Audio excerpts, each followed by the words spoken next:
Hi there, welcome back to my YouTube channel, podcast, wherever you are watching this video or listening to this episode. I'm so excited to have you here. I'm back. I came down with an illness and couldn't talk, so that was the reason for the brief hiatus in the podcast and making videos, but I'm back ready to go. So what I wanted to do in this episode is talk about your private pilot written exam and some just top study tips that I give to people. It doesn't matter if you're taking the private pilot written test, if you're taking, the SAT, ACT, the LSAT, MCAT, doesn't matter. There's just certain tips that I've always given students as they are preparing for a written or practical exam in anything. So I wrote this blog post on my website, letsflyaz.com.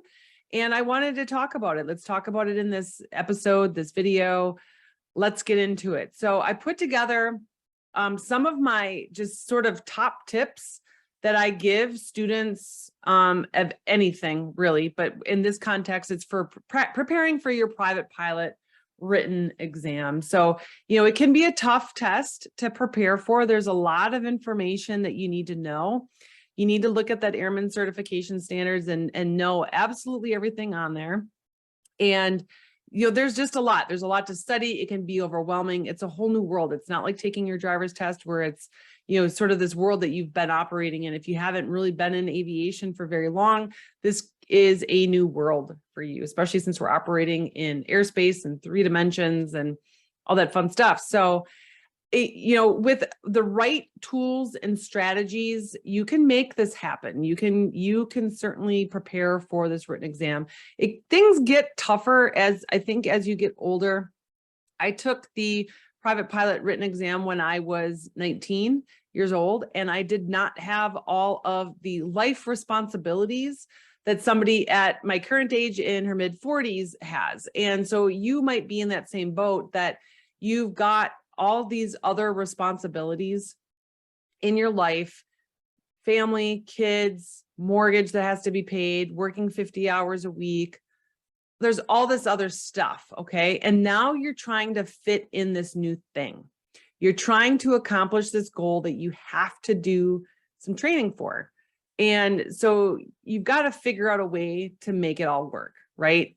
So I think one of the most important things that when somebody is trying to take on a new educational endeavor, doesn't matter what it is, not just your private pilot license. It can be anything, okay?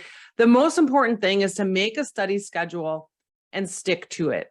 Now, what I mean by sticking to it means getting the work in each week that you need to get in as you're preparing for the exam, okay? So this means like maybe you schedule every day at 8 p.m. after the kids go to bed, and you schedule every day at 8 p.m. that you're going to study for an hour for the written exam. Okay. But you know what? Life happens. Kids don't go to bed. Somebody gets sick. Something happens, whatever. 8 o'clock comes and goes and you didn't get your hour of studying in. Okay. So maybe what you do is you make a schedule and saying, I'm going to study at least 5 to 6 hours per week. Okay. And then fit it in different areas that are going to work for you. Okay. Life happens and it's very difficult to be very rigid with your schedule. Time blocking is something that works very well. But again, things happen, life happens, right? And you have to move things around. So be flexible with just moving things around, but be rigid with what your study schedule is. You know that you need to study this number of hours each week. You might even go as far as to say that for each topic in the airman certification standards, you may have different topics that you want to study each week. Okay. And maybe not necessarily by the amount of time. Some topics are going to take longer than others to learn, but maybe what you do is you set up sort of a schedule of, you take the ACS and you start figuring out, okay, this week I'm going to study this topic in the ACS. This week I'm going to study this topic in the ACS. Okay. What you don't want to do is to try to cram everything in. That's not a good way to learn anything. And, if you just try to cram things in and you're trying to memorize things for this exam, you're probably not going to do well. All right. So make sure that you have built in enough time for each topic in the Airman Certification Standards so that you have enough time to absorb it and fully learn it. And then again, build in that flexibility. There's going to be days where if you scheduled 8 o'clock, you're not going to be able to get it in. Things happen, life happens, right? Try to make it up later on that week. So if you set up goals by the week versus by the day, I find that that's a little bit easier because you have that flexibility to move things around then, especially if it's Monday and you're working on a Monday to Sunday kind of a week. And if it's Monday and something happens, you've still got that full week to move things around and get the studying in that you need to get done. And then you also need to be realistic about how much time you can study every day, and also the best times of day to study. Okay. So if you know that you are not a morning person, don't try to force yourself to study at 6 a.m. Okay. Just find a time that works good for you and stick to it. I'm the kind of person, my brain works the best, and even my body for working out and getting to the gym. Everything seems to work best between like 8 a.m. and 11 a.m. for me. Okay. So that means I got 3 hours. I got to cram in some good stuff. Okay.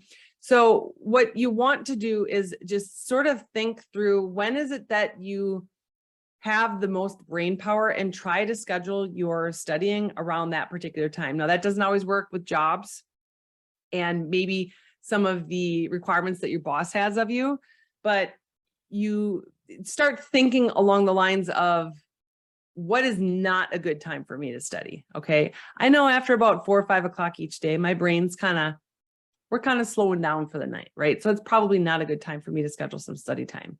So you have to think about that. What works for you? What is the best time of the day to study? Okay. And then as you've put together your study schedule, saying, okay, this week I'm going to study this topic in the ACS. This week I'm going to study this topic in the ACS. Write it down, put it in a document, put it in a Word document, put it in an Excel document, type it up, write it out on a sheet of notebook paper. It doesn't matter. Put it in front of you. So put it in a spot where you're going to see it every single day, whether it's your computer, your desk. I like to put things on my bathroom mirror. I see it every single day, every single morning, every single evening. It reminds me of what my goals are. Okay. So put that schedule where you're going to see it every single day. You can also set reminders on your phone or your calendar, so you don't forget when it's time to study. You got the alarm going saying, hey, it's time to study. It's time to, get off of Facebook. It's time to get off Instagram. It's time to get off YouTube. It's time to, do your thing for yourself. And then you can also find a study buddy that can help you, help hold you accountable. So, studying together, I'm the kind of person, I can't study together with somebody. I need to, sort of think through things on my own. But knowing that there's other people that are preparing for the same exam as you, you can bounce ideas across each other. You can keep each other accountable. Sometimes that can be a great motivator to help you prepare for the private pilot written exam. The next thing I do suggest is to make sure that you get plenty of rest and exercise. There's no point in doing all-nighters. I know some of us, especially when we were younger, you might be younger, you pull all-nighters in school to try to prepare for exams, finals, things like that. But it's not a good way to learn. It's not a good way to learn topics and then retain that information so that you can use it later on. All right. It's your best bet, especially the night before the written exam. Your best bet is to go to bed early and get plenty of sleep versus staying up all night and studying for the exam. Okay. So when you're well rested, you're going to be able to have better focus, and you're going to be able to concentrate much better. And again, this especially goes for the night before the written exam. Exercise is also a great way to help improve your focus and concentration. It increases your blood flow to the brain, helps to improve cognitive function. It also releases endorphins, which have some good mood boosting effects that can help you feel more alert and more focused. So by getting that rest and that exercise and building that into your schedule too, that is a really great way to help set you up for success as you're preparing for your private pilot written exam. Then the next thing I do suggest is to take practice exams. There's a lot of free practice exams on the internet. There's some that you can pay for as well. And I think that that really helps you to get familiar with the format so that when it's private pilot written exam day and you're sitting down in front of the computer, this is your brain kind of goes, yeah, we've done this before. We know what this is. I've seen these types of questions before. You're not going to get the exact questions on the practice exams, but it's a good way to sort of get your mind in the right frame of mind to help you be better prepared to take that exam. So taking practice exams helps you to get familiar with that format so that, again, on test day, it's not a brand new thing, okay? And then go through and answer as many questions as possible. You're gonna have 60 questions on your exam, but try to just go through and answer as many questions as you can. This is going to help you figure out the areas that you need to study up on a little bit more, okay? So when you're doing the practice exams, don't be looking through your notes. Don't be looking, through the book. Don't be looking through Google. Try to answer those questions on your own and see where you're strong and where you need to brush up on your knowledge. I also suggest using a variety of private pilot license study materials. So there's a lot of different like textbooks, online materials, videos, podcasts, this YouTube channel, this podcast, hint, hint. But these are great resources to help you when you are studying. There's a lot of books out there, okay? And it's hard to figure out, well, should I get GLIME? Should I get ASA? Should I get King's School? Should I get this one? Should I get that one? Bottom line is they're all good, okay? They're all good. They've been in business a long time. They're good. So don't get hung up on which one to buy, all right? Just pick one and roll with it, okay?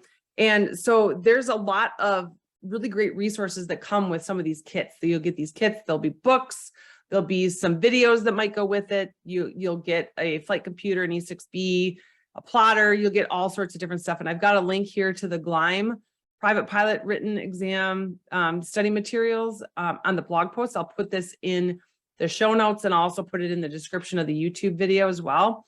But GLIME is one that's really good that I've used GLIME a ton over the years. I've also used ASA. They're very good as well. So I've just got a link to the GLIME here for you. So you can use these books, you can use these videos, you can listen to these podcasts. These are all different ways of you to starting to absorb this information, to start learning the topics. But the best way for you to actually learn it is to apply it, okay? And so when you are, and I don't even think I have this in the blog post, but let's talk about this a little bit. The best way to learn something is to apply it. So I think that as you're preparing for the private pilot written exam, it helps if you are taking flying lessons at the same time, okay? Because you start putting things into context as you're taking flying lessons. All right, you have an instructor right there that is walking you through all this stuff, and your brain kind of goes, ding, ding, ding, ding, ding. I remember learning about that. Okay. So it does help if you are already taking flying lessons when you're preparing for the private pilot written. If you are not, there are a lot of people who maybe don't have the finances or don't have the time to devote to the flight training portion of getting your private pilot certificate. But you want to get started. You want to start making progress to towards your goal. So you enroll in a ground school, you buy all the materials, and you want to start working towards the private pilot written exam, okay? So the best thing you can do as you're trying to learn some of these things is to actually do some of these activities, do some cross-country flight planning, do some weight and balance exercises, rather than just sitting there and reading about it and trying to answer questions on the written exam about it. Actually work through some of the activities, okay? That's going to be the best way for you to learn it. And then when you get the questions, it should be just, okay, yeah, I've done this before. Here's the right answer. Next is to stay calm and positive during the exam. Start thinking about what you're thinking about. It can be easy to get discouraged, sort of talk yourself out of things, tell yourself that you're not ready, your confidence is in the gutter. It can be very easy to start thinking negatively, especially when you're stressed out about something, okay? So when you're actually taking the exam, make sure you just stay calm, stay positive, you are prepared. If you start to feel overwhelmed, take a few deep breaths and refocus, okay? You have, when you get to written exam day, you've done the work, you're here to prove it now, okay? And don't rush through the questions. Make sure you read them carefully and truly understand what's being asked before answering. So read those questions very carefully. There can be some questions that are worded in a way that they're trying to make sure you understand some of the nuances, okay? And so you might get, out of your 4 options, 2 of those options might seem awfully close to each other. And you're like, well, I don't know, it could be one or the other. It really could be. Make sure that you read that question and understand exactly what's being asked, okay? The other strategy that you can do, especially if you're not quite sure on what the answer is use the process of elimination and look through it and say, okay, well, I know C isn't the answer. I know A isn't the answer. Okay. Now we've narrowed it down to B and D. So let's think through this question a little bit more here. What is the question truly asking? Is the answer B or is it D? Okay. And then just don't rush through those questions. You have time. You have time to take this test. Of course, it is a timed test, but you do have plenty of time that you don't need to rush through all of the questions. Take your time, make sure you're reading them, mark those questions that you're not sure on so that when you're done, you can go back and review those questions. The other thing I would say too is make sure you answered all the questions. You don't want to get something marked wrong because you thought you answered a question, you thought you clicked, and you didn't, okay? So those are some of my top tips to help you pass the private pilot written exam. Remember, it's important to have that study schedule. Stick to it as the best you can, but maybe break it out by the week versus by the day. Things happen, life happens, right? You also make sure you want to get plenty of rest, plenty of exercise. It's going to help you improve both your focus and concentration. Take those practice exams. The more you take, the better you're going to feel on test day. Your brain's already going to be ready for it. Stay calm and positive when you're taking that exam.